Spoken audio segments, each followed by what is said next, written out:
disturbance at Acer Plaza? 10-4 dispatcher, verify address.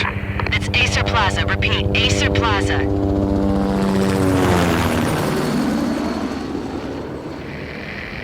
Shots fired on the rooftop. An assault in progress at Acer Plaza. Repeat, an assault in progress.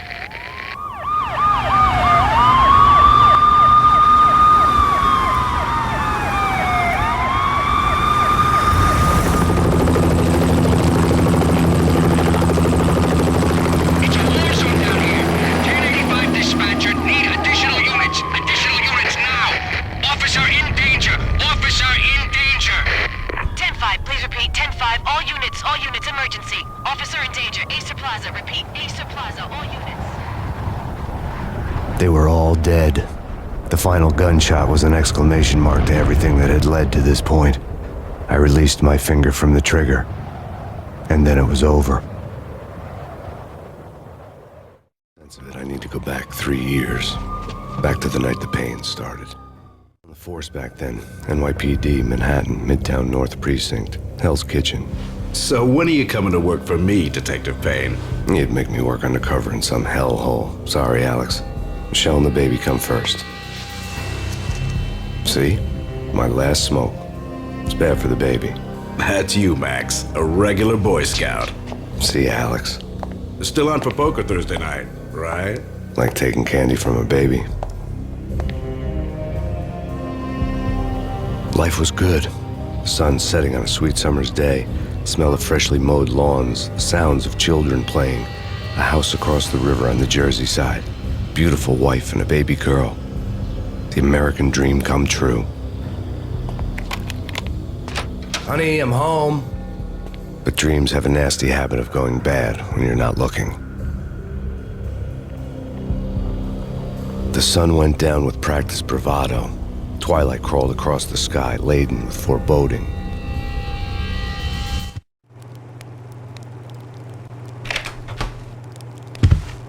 Michelle, honey, anybody home? I didn't like the way the show started.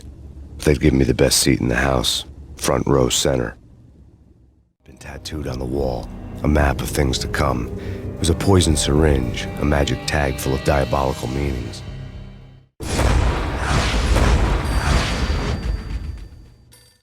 Listen, someone's broken into my house. Call 911. Is this the Payne residence? Yes, someone's broken into my house. They're still here. You have to... Good. I'm afraid I cannot help you. Who is this? Hello?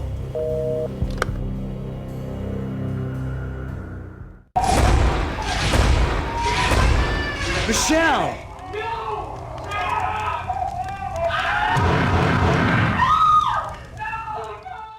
Freeze! NYPD, drop it! No, please.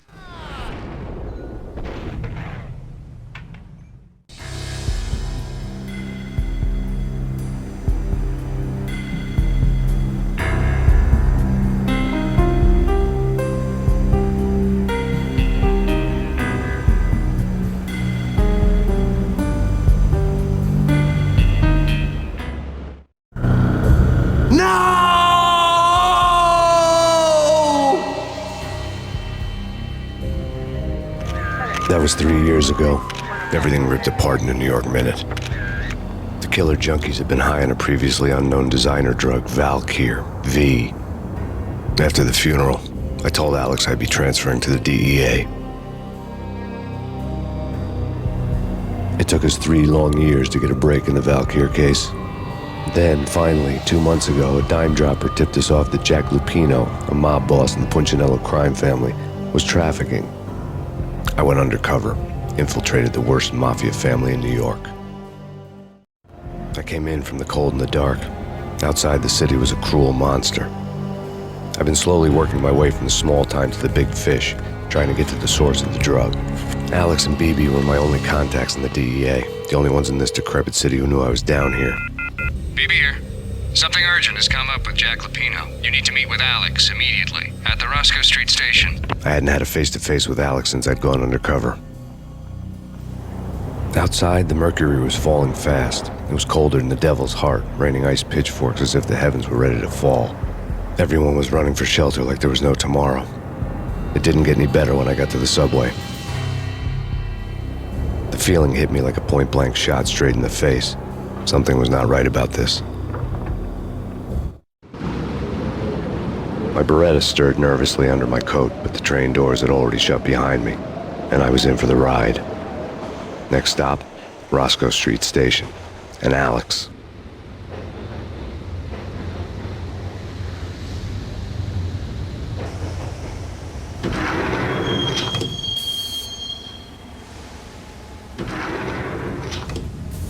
The station was drenched in gloom. Alex was a ghost, nowhere to be seen. I'd have to look for him. Death was in the air at Roscoe Street. I'd have to find Alex fast. Home free. This way. Hold out!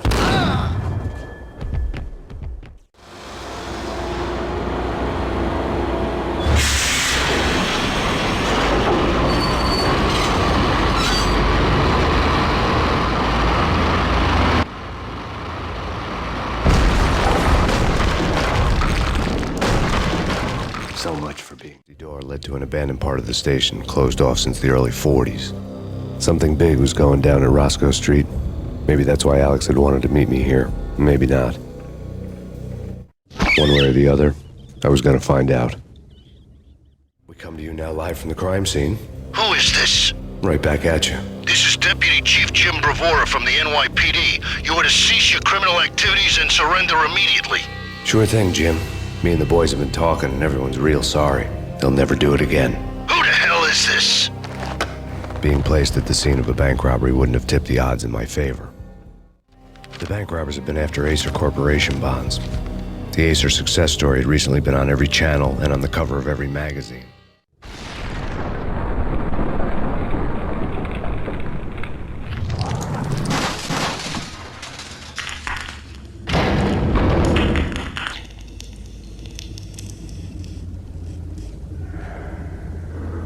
Hold it! Max! Jesus, you almost gave me a heart attack! I nearly shot you! Alex, am I glad to see you? What the hell's going on? There are more corpses here than at the city morgue! It's an armed robbery, a tunnel job straight to the Roscoe Bank vault through the old station wall. Is this why? This is Lupino's gig? This is Lupino's doing? Lupino's men? Really? You sure know how to pick a place? Can you get through? No, it's locked. We gotta get out of here. If it's Lupino, it's... Alex? Alex! There was nothing I could do. He was dead. I could tell by the empty, accusing stare of his eyes. Alex had kept me relatively sane for the past 3 years. Now I didn't know how I felt. Somehow he had stumbled upon something big and ended up stepping on Jack Lupino's toes. Lupino ran his racket of sex, drugs, and contract killings from a sleazy hotel in a slum block of tenements. The NYPD was closing in. I could hear the sirens. Their wail was a crescendo. Lupino thought he could get us by taking Alex out and leaving me to take the fall for it. All he had gotten was my attention. I went for the hotel first. It was a sad old thing with flickering lamps and faded colors, cheap mobster punks and tired-eyed prostitutes. I walked straight in, playing at Bogart, like I'd done 100 times before. The place was run by a couple of murdering mobsters with shark smiles. The Finito brothers. Ladies and gentlemen, it's the pain in the butt. Pain to the max. You're killing me. Did you make that up yourselves, or you get some wino downstairs to come up with it? Don't answer that. A rhetorical question. I got something for the boss. Lupino around? That kind of depends on who's asking. A friend or a junk squad plan. Don't answer. It's one of them, how do you put it, rhetorical questions. Lupino ain't here, but he says bye. Lupino wasn't in his cheap hotel. Instead, I ran into the Finito brothers. My cover had been blown. The door slammed shut behind me, and then I was dodging bullets like raindrops. Pain in the butt. Ha-ha! Pain to the max. I had met Lupino only once. The gangster ran all his rackets through his right-hand man, Vinny Gognitti. Gognitti was a high-strung whiner on the verge of breaking apart, like an overamped Energizer bunny. He had the brains to run the business, but he lacked the balls, always falling short, taking his frustration out on underage addicts and call girls. The V deal goes down at your hotel. Jack's exact words, quote, "Vinny, you're in charge of this one," unquote. Rico Muerte is coming to see it through. Anything goes wrong and everybody's gonna get dead, goes double for you. Treat this guy real good. Anything he wants, you give him. Don't screw this up or you're finito, finitos. A V deal meant added security, locked doors, and lots of nervous thugs with itchy trigger fingers. I'd seen nothing coming in, but that didn't mean it hadn't been there. Rico Muerte was a regular Kaiser Soze, a spook story told to keep the apes in line. 313. The Finitos had scribbled Muerte's room number on the note's margin. Tonight, the city's fight against the nightmare drug Valkyr took a turn for the worse, as DEA Special Agent Alex Balder was found brutally slain at the Roscoe Street subway station. A suspect was seen leaving the site only moments after the shots had been fired, and the NYPD is currently in pursuit of Max Payne, a repeated felon believed to be armed and extremely dangerous. And now the weather. The worst winter storm in recorded history continues to pound the city. Our investigation had turned up nothing to link Angelo Punchinello, the head of the Punchinello family, to Valkyr. All tracks had ended with Jack Lupino. The letter in Muerte's room was signed by the Don himself. It was the first hint that the Kingpin knew what was brewing inside his syndicate. The trouble you got into after the Chicago screw-up. The Punchinello family bailed you out. You have been waiting for a chance to pay us back. One of our trusted boys has a monkey the size of King Kong on his back. We need your special skills for backup on a major deal. Collecting evidence had gotten old a few hundred bullets back. I was already so far past the point of no return I couldn't even remember what it looked like when I had passed it. The diary belonged to a hooker named Candy Dawn. The read would have made a vice cop blush. Had talks with the mystery hag over the phone again. Sent her the latest One-Eyed Alfred tape. As long as the hag keeps paying for the tapes, the old man could come every day for all I care. She had a nice sideline, making secret X-rated flicks of her clients and selling them to the highest bidder. It would get her killed if her V-fix for the day didn't do it first. The old service elevator rumbled down to the bowels of Jack Lupino's hotel.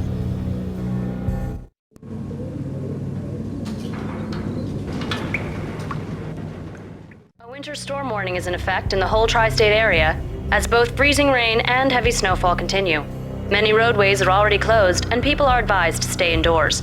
The severe blizzard has ravaged New York for 3 days now, with no end in sight. We'd been snowed from the start in the Valkyr case. The forecast said there was plenty more where that had come from. But the snowbound city was on my side. Less chance of innocent bystanders getting caught in the crossfire. A dead man tied to a chair lay on the boiler room floor.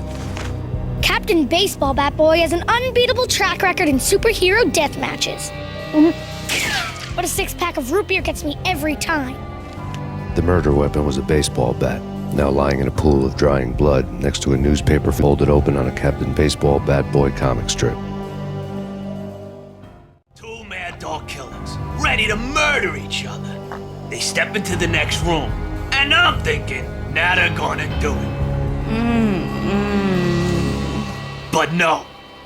They sit down in front of a TV and solve their differences with the Kung Fu fighting video game. I tell you, Candy, I was so depressed, I strangled them both with the video game cables. Oh, Rico, you're so bad. I am, ain't I? Rico Muerte, big-time hustler. Who the hell? It's that cop. Muerte went for his gun. There was an old telephone switchboard in the back room of the reception area, the kind that made phone tapping child's play. It wasn't hard to picture a fat pimp sweating with headphones on, listening to his hookers talk dirty and fake orgasms over a web of party lines, the blood veins of New York. Right now, there was a different set of moans and groans going on. Boss, Corneli, there's Max Payne. He came, started capping us. He killed him. Are you freaking kidding me? He's just one lousy cop. You better be freaking kidding me. Whack him. What's the freaking problem? Hello? Answer me. Hello? The word was out. A deadly virus released into the city's corrupt circulatory system. Something wicked this way comes. Max Payne at large.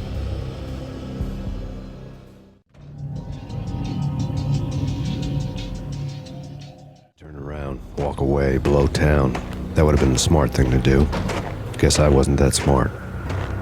Lupino's tenement buildings were a seedy hangout for all kinds of sleaze. A liquor store, a pawn shop, a laundromat full of mobster bookies and loan sharks. The list went on. The how and why of it was a mystery to me, but they knew I was a cop. They knew I was coming, and they were going to get real trigger-happy about it. I got to see Lupino's hangout all lit up.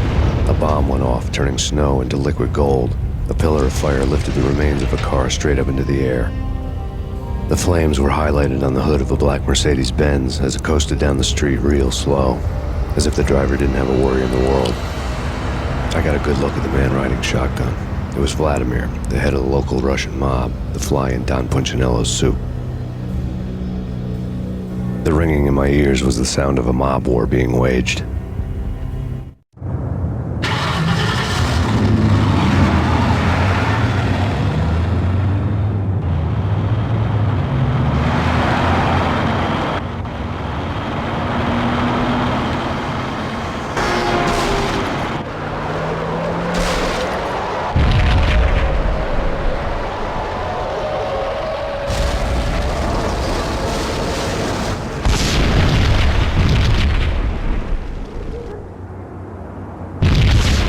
Another bomb exploded inside the closest slum building. It was a lucky break. The goons inside were spooked, but luck always came with a price tag. More bombs could still be ticking inside, and the cops would already be on their way. The headlines were screaming bloody murder. The storm was a screaming duet with the approaching prowl car sirens. It was all a scream when you were down for the count and wanted for murder. A beaten-up phone in the entrance hall was ringing. It could have been just a junkie in need of a fix, but it turned out to be something more sinister than that. Am I speaking to Mr. Payne? Who wants to know? My name is Alfred Wooden. You must hurry. The police are on their way. Tell me something I don't know. They know you're there. How? And what's it to you? I will contact you again. The cops arrived, sirens singing in the off-key harmony of a manic-depressive choir. I had a few minutes while the SWAT team would go through their usual routine.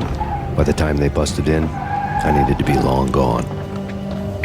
Max Payne, this is Deputy Chief Jim Bravura from the NYPD. Drop your weapons and come out with your hands above your head. It all made sense. The bombs, the Russian mob boss making an appearance in person. Gagniti was his usual self, all talk and no walk. After our hit, the Russian has only a couple of guns left and they can be bought. There's no freaking way he has the guts to try anything after that. As it turned out, the Russian had plenty of guts. One thing you could count on, you push a man too far and sooner or later he'd start pushing back. The bombs had destroyed all the stairs up to Lupino's office. The alternate route led there by way of adjoining rooftops. New York City is in crisis tonight, with reports of Valkyr-related gang war in the streets of the Bronx. Apparently, Max Payne, wanted for questioning in connection with the slaying of a DEA special agent earlier tonight, is waging a one-man war against his former partners in crime. Among the listed casualties so far are notorious mafia members Joey and Virgilio Finito, as well as Rico Muerte, himself a fugitive from the law, and a suspect for several murders in the Chicago area. The NYPD has been placed on full alert. A citywide APB has been put out on Max Payne. Deputy Chief Jim Bravura has promised to take whatever steps necessary to bring him to justice. What those steps may be remains to be seen. For NYCNN TV News, this is Kira Silver. What are you doing? This is war! Vinny Gagniti, just the man I've been killing to see. Payne? Freaking fed! I knew from day one there was something screwy about you. What do you think you're doing? You're a freaking cop. You ain't got squat on us. You can't just come in here waving your piece like it meant something. Yeah! Oh my God! Oh God, you shot me! Ah! You're dead, Payne! What the hell are you waiting for, you apes? Kill him! Kill him! With pleasure, boss. Gagniti bailed. I made like Chow Yun Fat. The letter was addressed to Don Punchinello, but Vinny had never had the nerve to finish it. Jack's gone voodoo. Just the other night, he shot Dino because he wanted to see what his brains looked like splattered on the wall. He's a freaking mad dog. We're running out of men and business fast.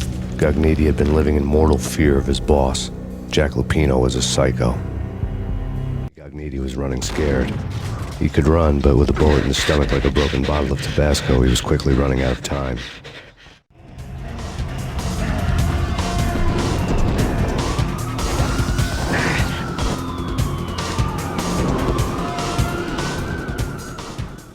This was my second train ride of the night. The way it started didn't promise anything better than the last one. Freezing wind tearing at my face like sandpaper and razors, ice hard and slick under my hands and feet. And somewhere in the background, the wail of sirens, the city howling after me.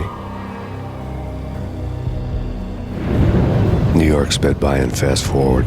Dark rooftop water towers and a dead forest of antennas and chimneys, all a blur. When the train he was riding slowed down, Gagniti made his move.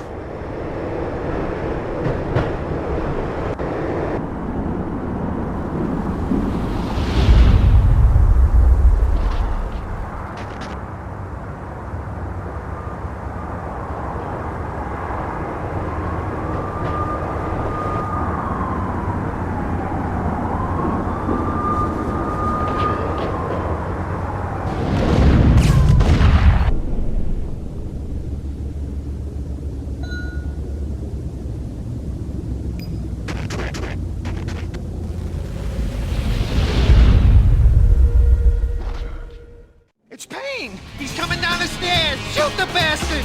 Okay, boss, you got it. No problem. All right.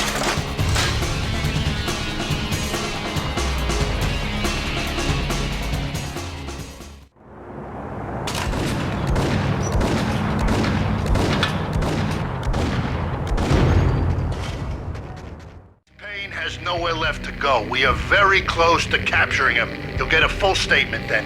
Right now, I've got better things to do, ma'am. That was Deputy Chief Jim Bravura from the NYPD with no further comment at this time. Apart from his suspicious food habits, I figured Bravura to be one of the good guys. Fate had just dropped us on different sides in this. But when it came to capturing me, he was way out of his league. I had already ditched the cops a couple of rooftops back. For now.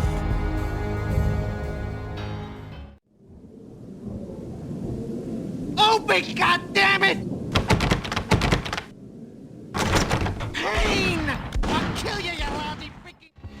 Gagniti ran out of steam in a dead-end alley with steam boiling out of the sewer grates like all the fires of hell were burning high beneath us. It was shakedown time. Where's Lupino? Screw you! Bad start, Vinny. Ah! Police brutality! I rate pretty high on that. You can't just hurt me in cold blood? Just keep telling yourself that. Listen good, Candyman. I'm not gonna be anybody's fall guy. I want to know where your boss is hiding. There was no glory in this. I hadn't asked for this crap. Trouble had come to me in big dark swarms. The good and the just were like gold dust in the city. I had no illusions. I was not one of them. I was no hero. Just me and the gun and the crook. My options had decreased to a singular course. I'll tell you, just don't hurt me no more. Lupino's at Ragnarok, the nightclub. Book me, take me, hold me to the freaking jail, just don't hurt me. Your rights will be read at your funeral. Rock was Lupino's private nightclub, a den of drugs built into an old theater. I knew what waited inside. V had junkies ready to explode in random acts of senseless violence, and Lupino's goon squad, the worst stone-cold killers this side of hell. Ragnarok was as inviting as a headache, flickering and flashing to a machine gun beat. The belly of the nightclub was a gothic theme park that began with bondage games and led to the nasty stuff from there.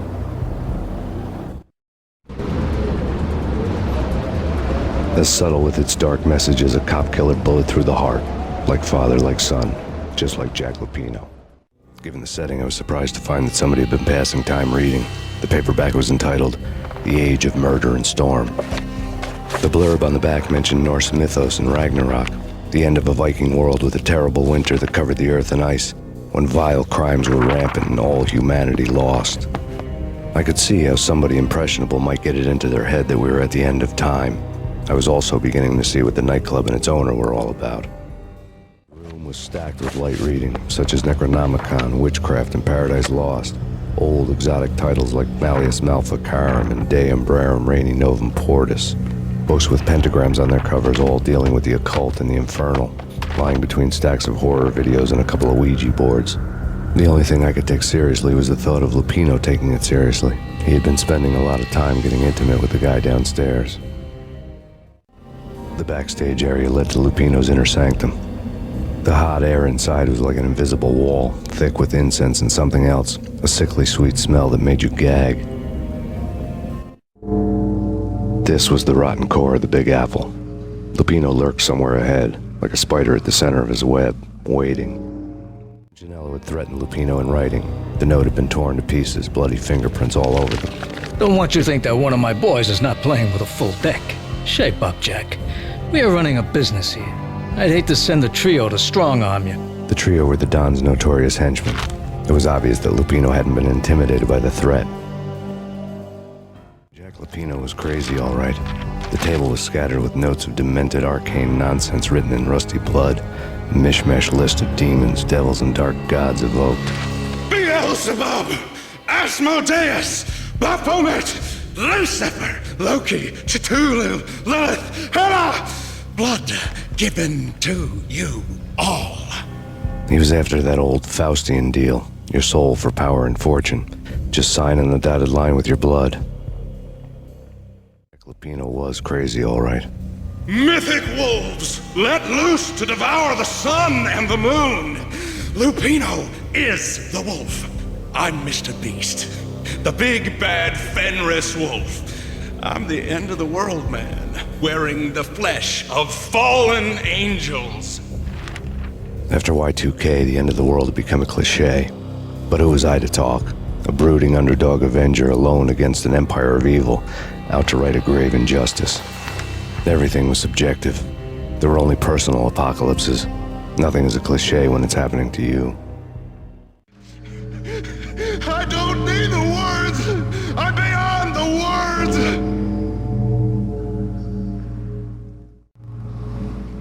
I had known there'd have to be a catch in it somewhere, and this one was the Empire State Building of catches.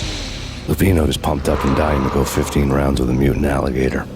And then he started this spooky monkey talk, straight from a bad dream. Mine.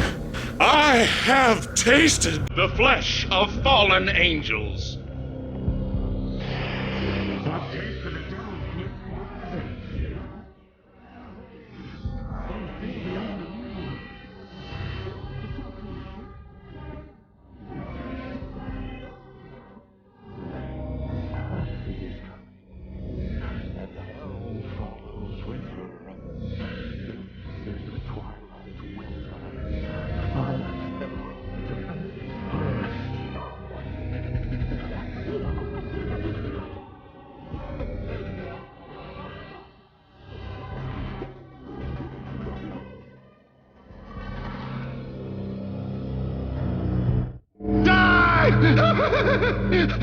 You'll die! You'll die! Now! Lupino finally went down.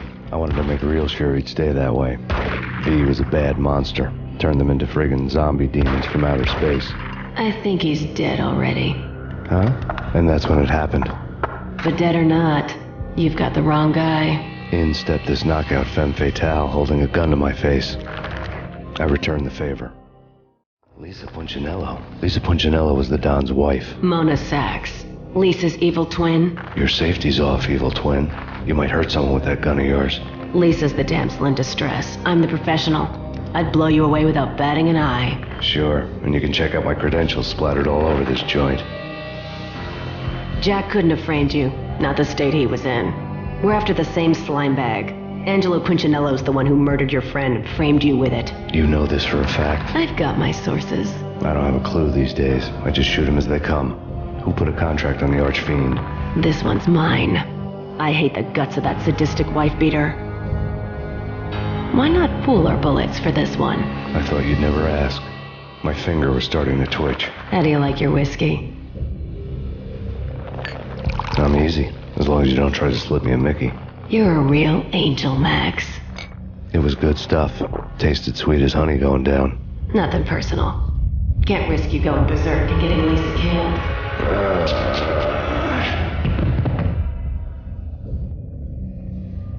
The nightmare was always the same. Violent shapes moving in darkness, old and ugly. The killer's mad laughter was a riddle filled with wicked innuendo.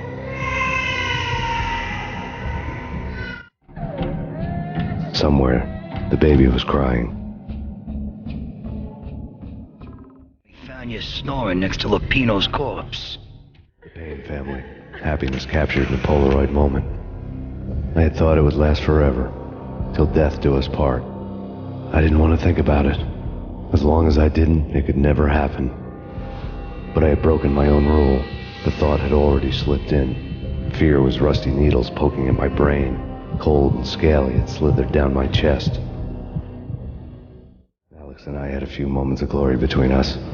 Crime-fighting comrades, the best in NYPD DEA collaborative team.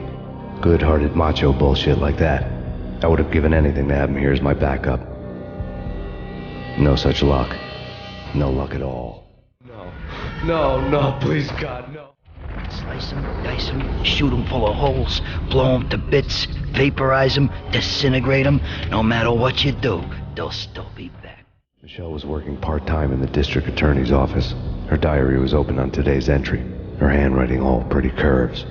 An army dossier found its way to my desk yesterday. Valhalla? Isn't that a Norse myth? Something about Vikings? I tried to tell Max about it, but he was busy, that cute frown on his brow. Guess it's nothing, just a mix-up at the courier service. From now on, I would always find time for her. It was a hollow promise. Too little, too late.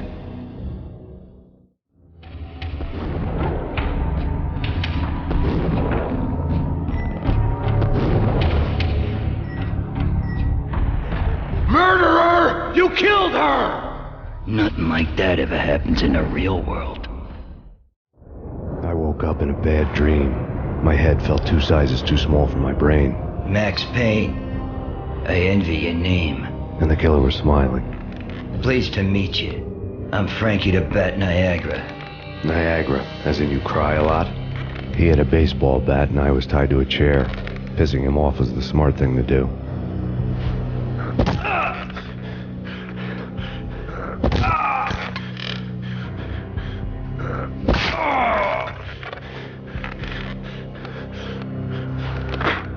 Nothing wrong with a little laugh now and then. Take me, for example. I love to watch cartoons. Cartoon violence is a fascinating thing. Let's take a break. I need to take a leak and maybe grab a cold one at the bar. Don't worry. I'll be back to finish this off. And then, it's checkout time. You play, you pay, you bastard. He swaggered out, and the door clanged shut behind him, locks clicking into place. Everyone makes mistakes. Mine hadn't been to crack jokes about the goon with the bat. He'd have cracked my skull regardless. It hadn't even been to trust a girl with a gun. I had blindly gone after the first bad guy on my hit list when I should have been aiming further up the ladder, at the head of the Punchinello family. I couldn't bring myself to be pissed at Mona. Guess I had a soft spot for a pretty face.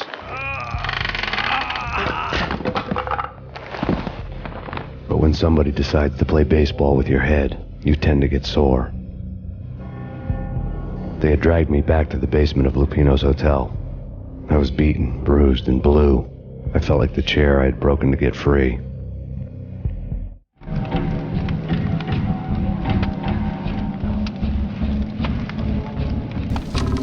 All I had was Niagara's bat, sticky with my own blood. Frankie had left his calling card, a Captain Baseball Bat Boy strip, next to a sewer passage filled with bodies. You'd better not mess with Captain Baseball Bat Boy. Even my arch enemy, Bicycle Helmet Girl, swoons at the sight of me. Aha! There were enough corpses to put a mass murderer to shame. The men in blue had come and gone. They had decorated the place with chalk outlines and tied it together with yellow tape. The cops who had stayed behind were dead. Frankie, his boys, and I had the place all for ourselves. Just forget about it. Hey, just forget about it. That crazy witch, you should have heard her. She was a real scream when the boys caught her trying to cap the Don. Oh, that's friggin' bad. To the trio? That's even worse than what Frankie's doing to that poor bastard downstairs. She's gonna take a long time to die. The mobster muscle on the phone was talking about Mona. Punchinello's trio were nothing but bad news. The fact remains that all the victims so far identified in the Ragnarok shooting have been known criminals, many of whom had large doses of V in their blood. Reliable sources say that Max Payne was also among those killed, although no body has been recovered at this time. Reliable sources. That meant somebody thought the Mafia had me, didn't want the cops snooping around anymore. The body would be delivered to them barely recognizable. Case closed. Don Punchinello had the power to be that reliable source, which was no news.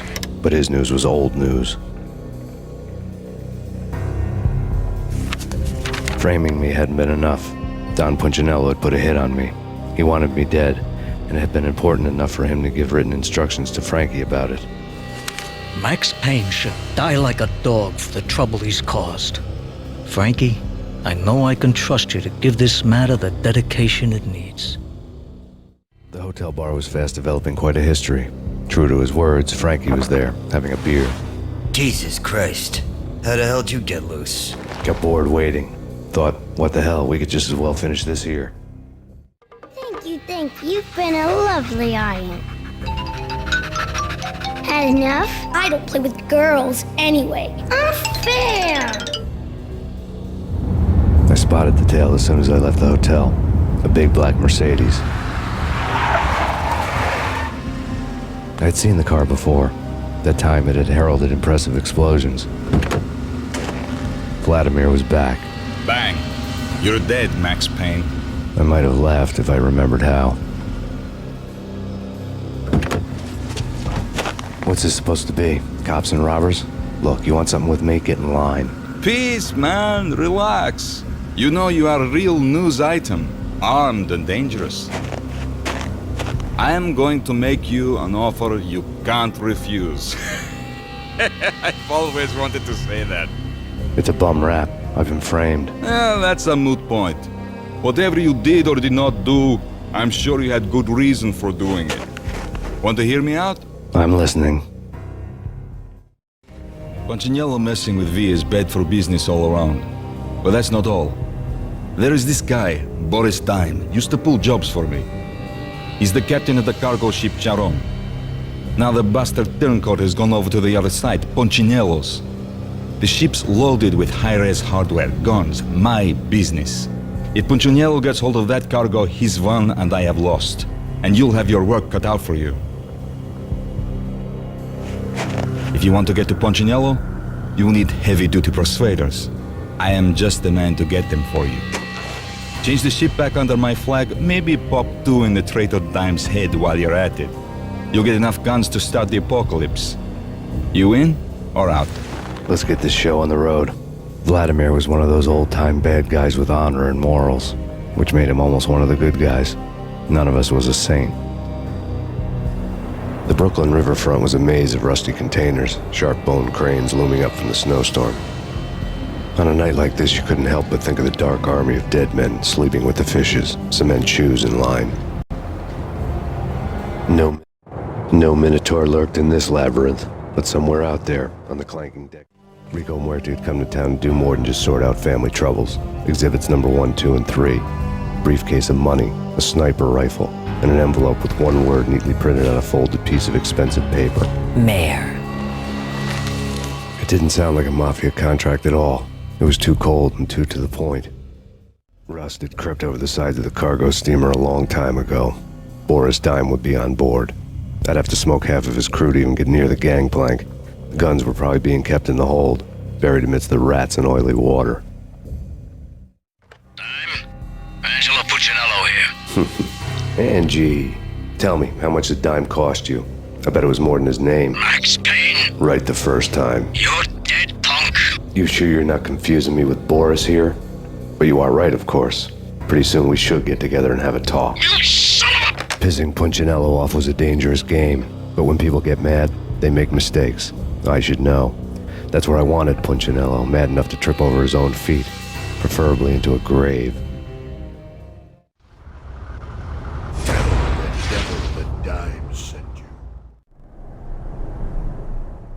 Did you get everything you need? Check. I owe you. Anything you need. This is my solo. When I'm through, Punchinello won't be anybody's problem anymore. Clear as vodka. But anytime you get between a rock and a hard place, just whistle. This could be the beginning of a beautiful friendship. You really get a bang out of this big-time gangster act, don't you? Even with all this firepower, I figured I couldn't get to Punchinello at his manor. I could only hope that he wouldn't pass a chance to hear me beg, to see he's won. This is Max Payne. I want to cut a deal. Payne, you're a dead man. That's what everybody keeps telling me. I got your ship and her cargo. I want to meet. No pain, no gain. Capiche? You know my restaurant? Yeah, I know it. 1 hour. Punchinello's restaurant had seen better days. Snow was falling like ashes from post-apocalyptic skies, but that was outside. Things would soon get hot in the Don's restaurant. I knew it was a long shot, Angelo Punchinello actually showing up, but there was no crime in hoping. Vlad had seen my smoke signals. The Mercedes was revving to go, almost drowning out the banshee wail of the sirens. You coming? We'll drop you off at the Punchinello Manor. Sounds good to me. When this is over, look me up. I could use a professional like you. I'll keep that in mind. The night groaned with cold. The garden lights flickered nervously. In their light, the falling snow was dead white before the darkness ate it up. I had heard the stories. The trio were mad dogs. They'd have hung the heads of their enemies over the manor gates if the capo had only let them. Punchinello wanted pain. He'd see the pain. The trick in my situation was that there was no trick, no matter what the movies tell you. No rules, no secret mantra, no roadmap.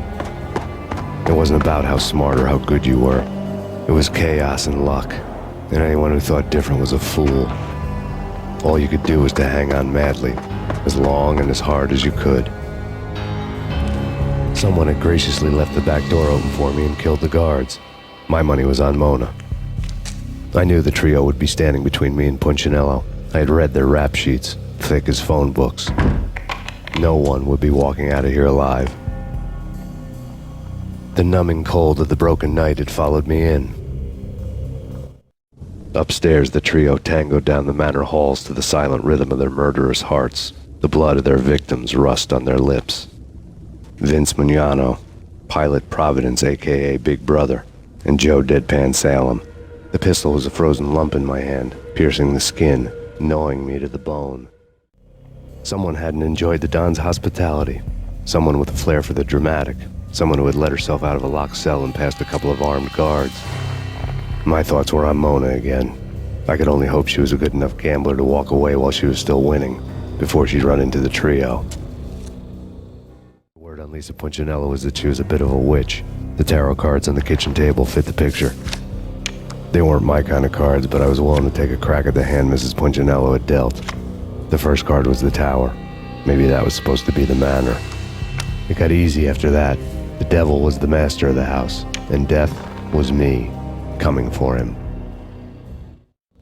You're a real angel, Max. I couldn't tell whether it was Mona or her sister. The body was a mess. The sick bastard had really gotten a kick out of it. Seeing her lying there got me thinking about another woman's body on another bed. Got me thinking about a fallen cradle. Max Payne. Talk to me. Alfred Woden. You've got company. An armed helicopter just landed on the manor grounds. You must hurry. The more the merrier. Outside my door. Hurry. He's coming for me. You gotta hurry. Please. I could hear Punchinello on the phone begging for help. He should have been saying his goodbyes. Punchinello was a pushover. The moment I stepped into the room, he folded like a deuce before a royal flush. No, wait. I was just doing what I was told. I couldn't refuse. She's someone high up. Government, maybe. I don't know. He was trying to buy more sand for his hourglass. I wasn't selling any.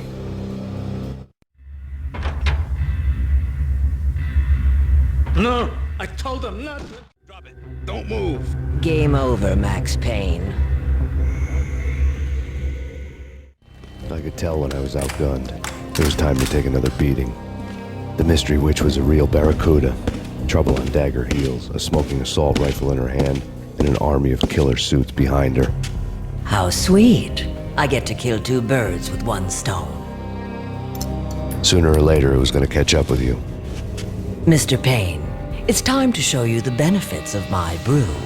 Be a good boy now. You'd find that Lady Luck was really a hooker. You were fresh out of cash. Gentlemen, we're done here. Take me to Cold Steel. She had just given me an OD of Valkyr. I could feel green fire eating my brains. They turned to steam. They did a fade on me. I'd never had a chance. The witch had got me just as sure as if she put a gun to my head and pulled the trigger. The shadows rushed me, bruised mugshot faces hungry for revenge. They knew my weak spots and closed in for the kill. The floor turned into a vortex of green blood. I fell. Flesh of fallen angels. There was something disturbingly familiar about the letter before me. The handwriting was all pretty curves. You're in a graphic novel. The truth split my skull open, a glaring green light washing the lies away. All of my past was just fragmented still shots, words hanging in the air like balloons. I was in a graphic novel. Funny as hell. It was the most horrible thing I could think of. Bartender is shiny stuff and dreams are made of stooped necromancers. He sings like a banana wrist, having strayed too close to the constellations on their shaved skulls. There was a bad line in a prank call. Someone spouting insane babble. I couldn't make sense of it. But I had an overwhelming sense of deja vu, and the caller's voice sounded oddly familiar. There was something disturbingly familiar about the letter before me. The handwriting was all pretty curves. You're in a computer game, Max. The truth was a burning green crack through my brain, weapon statistics hanging in the air, glimpsed out of the corner of my eye, endless repetition of the act of shooting, time slowing down to show off my moves, the paranoid feel of someone controlling my every step. I was in a computer game. Funny as hell, it was the most horrible thing I could think of. Don't lose it. It's Valkyr. The drug. Snap out of it. Try to remember. It was a bad line in a prank call. Someone spouting insane babble. I couldn't make sense of it.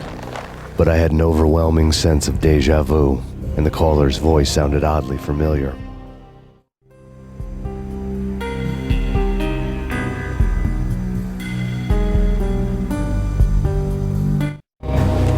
Max, something happened at the office today. A strange memo. Something about Vikings.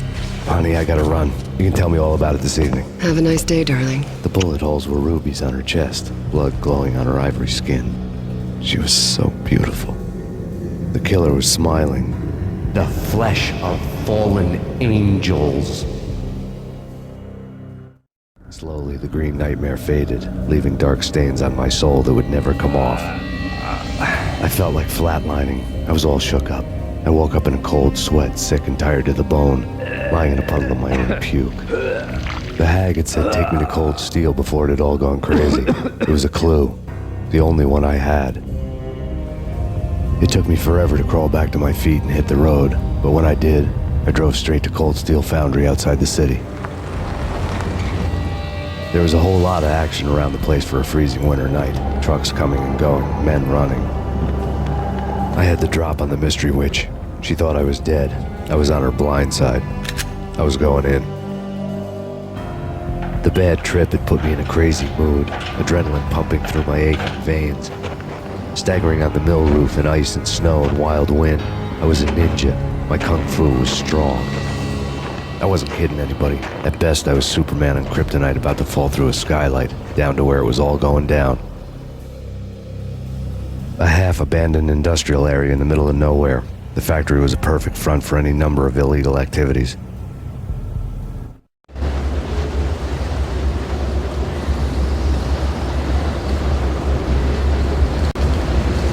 In the belly of the plant, molten metal boiled and bubbled like a witch's brew.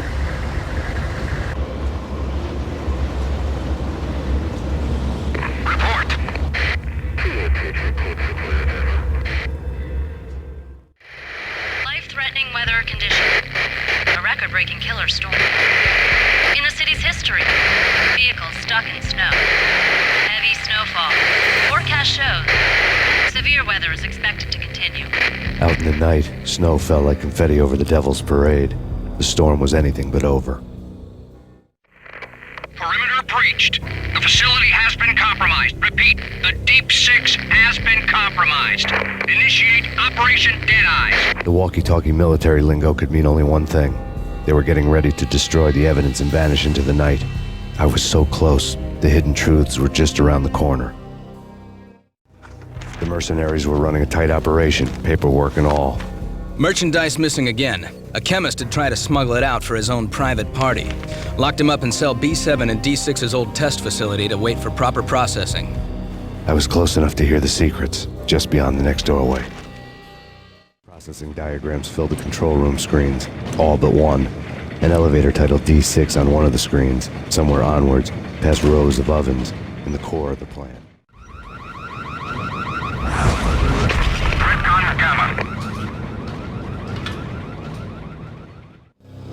I had taken on the role of the mythic detective, Bogart as Marlowe, or as Sam Spade going after the Maltese Falcon to unravel all the mysteries. Following a path of clues to that final revelation, even if it would take me down to the cold, cavernous depths of a grave. You can't do this! My men are still inside! Do you have any idea why this is called Operation Deadeyes?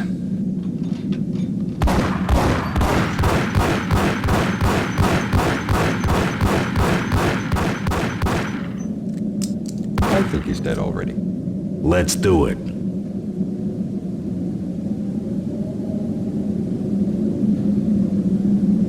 Attention all personnel. The self-destruction sequence has been initiated. There was an old army bunker under the steel mill. I knew the military plaque on the floor. I had seen 1,000 variations of the insignia on crumbling brick walls everywhere in the city. The sword replaced by a syringe. Project Valhalla. V for Valkyr, V for Valhalla. All of a sudden it read like a crackpot conspiracy theory. Top secret. Project Valhalla. U.S. Army. Yggdrasil Network. Valhalla.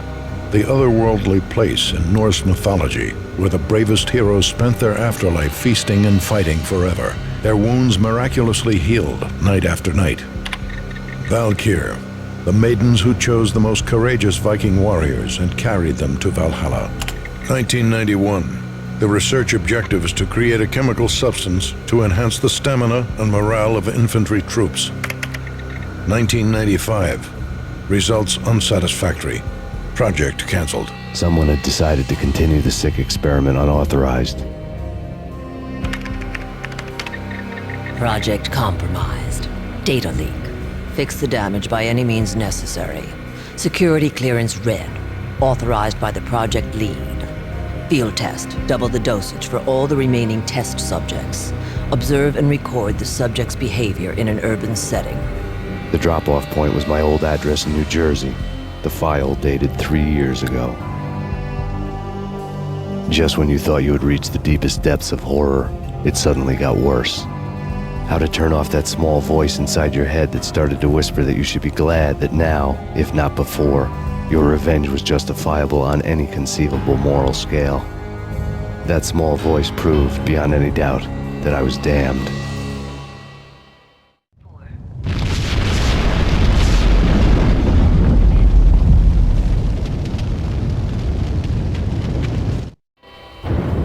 Piece together a jigsaw, and the final picture is you finishing that same puzzle. A mad, green-eyed killer standing behind you. An urban legend come true. The Project Valhalla test subjects had been the mad junkies who had murdered my loved ones. The rest was simple body count math. It all pointed to her. Ms. Valkyr. The factory went up in a fiery inferno behind me. All my leads were dead, turned to smoke and dust. I had lost my way. I hadn't slept in a million years. I felt thin as death. I've been living on an endless supply of week-old donuts. They were fuel for this crazy furnace inside my head. I couldn't remember when I had last seen the sun. I was on a permanent graveyard shift. When the darkness fell, New York City became something else, any old Sinatra song notwithstanding. Bad things happened in the night, on the streets of that other city. Noir, York City.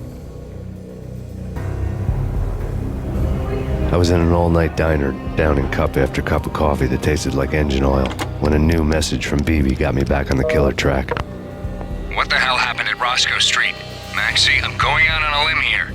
We need to talk this through, come up with a plan. 2:30 a.m., the Choir Communications Garage.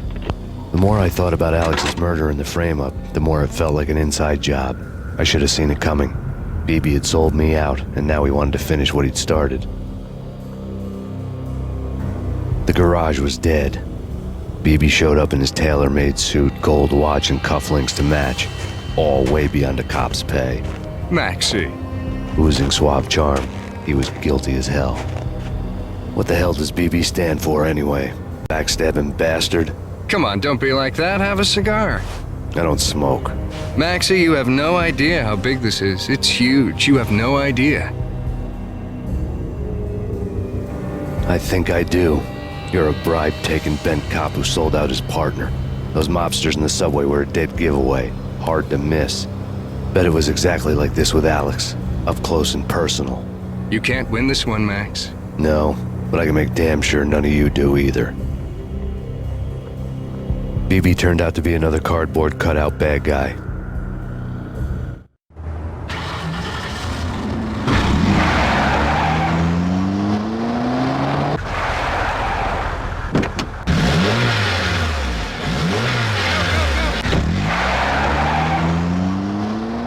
A bad cop on the take. A cowardly right-hand man fleeing from the scene. Reports of a fire at the Punchinello Manor in Westchester. The manor is the home of Angelo Punchinello, the alleged head of the Punchinello crime family. The police are now saying, contrary to their earlier statements, that Max Payne is still alive and at large. He continues his vendetta against the Mafia, of which this last act of arson is attributed to. I had no recollection of setting any fires, but I did remember the flames. Yeah. Max Payne. Whatever does it for you. This is Alfred Woden. I can give you the name of your enemy. Come to the Asgard building presently. We are expecting you. Woden was waiting for me on the steps of the old building. Mr. Payne, let's go inside. The others are anxious to begin. The others? Despite the general misconception, this building actually predates the City Hall by 2 years, thus being the oldest municipal building still in use here at the foot of the Brooklyn Bridge. No kidding. The old man played tour guide as he led me through a dark domed hall. The answers I was after loomed large ahead. Mr. Payne, I would like to introduce you to my colleagues in what we call the Inner Circle. You've been watching too much X-Files.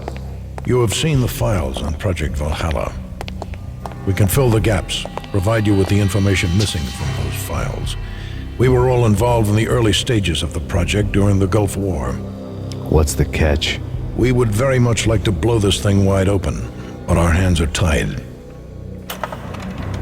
Her name is Nicole Horn. She was the key figure in Project Valhalla. When the funding was discontinued, she simply refused to quit. She knew exactly what she had in her hands. Nicole Horn is the president of Acer Corporation. She has more than half the city in her pocket. This must be kept under wraps. If you try to go public with this, we will deny any knowledge. We need you to take her out. Afterwards, we can protect you. Make all the charges go away. That was the cue for the killer suits to kick in the doors and swarm inside.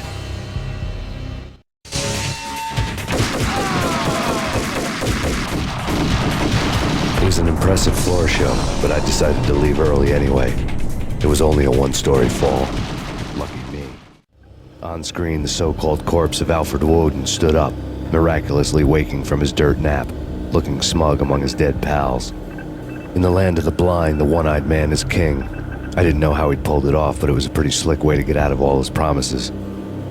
Most of what he had said fit too well to be a load of crap. And what is your answer to those saying that he is actually providing a service long overdue to the city? This crusade nonsense has gone too far. He's out of control. It must stop. He will be stopped. That was Deputy Chief Jim Rivera from the New York City Police Department. Nicole Horn had blackmailed the Inner Circle into silence. The tape came with a curt extortion note on a piece of expensive paper. I remembered Candy Dawn taping her clients in action on the side, selling the tapes to the highest bidder. I was sure that kinky sex was nowhere near Alfred Woden's worst sin. But I had a feeling that when this was over, any collateral would come in handy. Woden had taken care of my mission preps with military precision. The critical areas in the Acer Corporation headquarters blueprints were circled in red. The president's office was at the top of the building, right below her penthouse suite. The elevators were controlled by a security computer, part of the mainframe located underground below the building. The high-rise was sealed as tight as a sci-fi fortress. Nothing seems to stop Acer Corporation's phenomenal victory march. Incredibly, the stocks are still rocketing. Worried experts already see a danger in the company's success. Some have gone as far as to say that Acer Corporation is about to become an even bigger monopoly than Microsoft ever was. Mine wasn't the most original approach to the problem. It wasn't as if it hadn't all been done before. An eye for an eye, the first principle of revenge. Old as dirt, still going strong. The cardinal rule in going after someone with an intention to kill was not to make it personal, which it almost always ended up being anyway. It did with me. I took my time, cruising around the city in the snow. There was no hurry. I knew what I had to do now. I took my time, thinking about it, building up the rage. When I was ready, I parked the stolen wheels at the front entrance of the Acer Corporation headquarters. Got out, got in, got cracking. I had a bullet with Nicole Horn's name on it. I had 10,000 bullets with the Hag's name on them. She had ultra-high-tech security systems, enough mercenaries and weaponry to start World War III. There was no fear. New York disappeared behind a veil of snow. I had crossed the threshold. This was her domain, sleek and sexy and soulless, all glass and steel. A place of color-coded security keycards, metal detectors, and surveillance systems.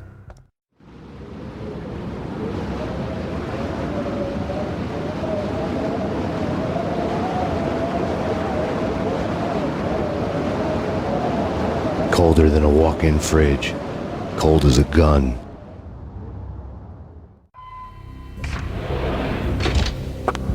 Mona, looking good. Max, we gotta stop meeting like this. It will be a cold day in hell before I let a narc cop stop me. Miss Sachs, do your job. Relax, Max. You're a nice guy. I don't kill nice guys. You're not bad yourself. It was different when Horn wanted Punchinello dead. To cut her ties to the Mafia, he deserved to die. The same goes with her. She's the bad guy here. Her sister was whispering to her in my favor. I knew the appetites of ghosts intimately. They hungered for revenge.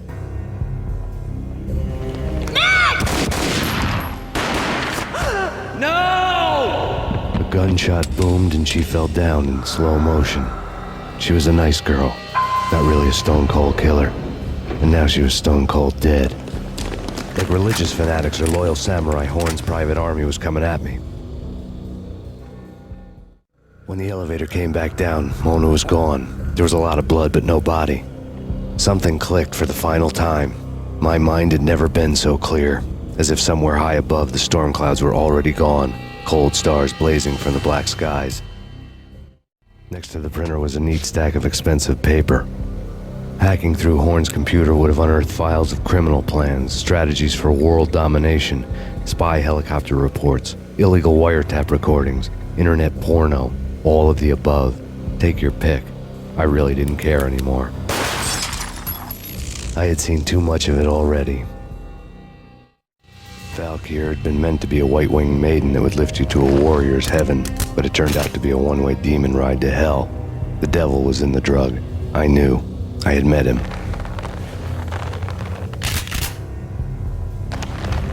And now I was gonna kill her. The queen of the underworld who had tried to lift herself a bit closer to heaven with her drug money. No begging, no bribes. She knew better. Honor among killers. We who were about to die. Both of us knew how this would end. In pain and suffering. All this because your wife stuck her nose into things that were none of her business. The cops were coming to take me away. The sirens were like a bad conscience I couldn't shake. It's ridiculous you've made it this far. You won't be alive when they get here. Stop him!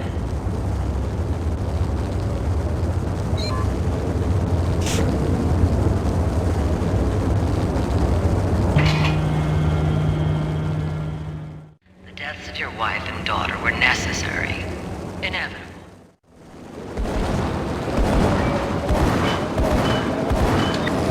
Roger that. Attempting to land now. It's gonna be tricky.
They were all dead.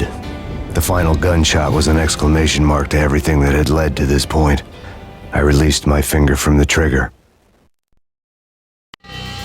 And then it was all over. The storm seemed to lose its frenzy. The ragged clouds gave way to the stars above. Max Payne, this is Deputy Chief Jim Bravura from the NYPD. We've got the building surrounded. Throw down your weapons and lie down with your hands behind your head. A bit closer to heaven.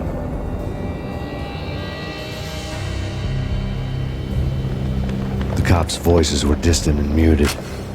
Freeze! NYPD! Hold it right there! My ghosts released me from their haunting. Down below, New York City glittered like diamonds on black velvet. You gave us one hell of a ride. Take him down to Central Booking. You heard the man. Woden was there in the crowd, standing by the sidelines. It wouldn't be over till the man with the patch would say so. He'd say the right words. I knew he would. He'd better. Woden grinned smugly. It was the grin of a winner. That made two of us.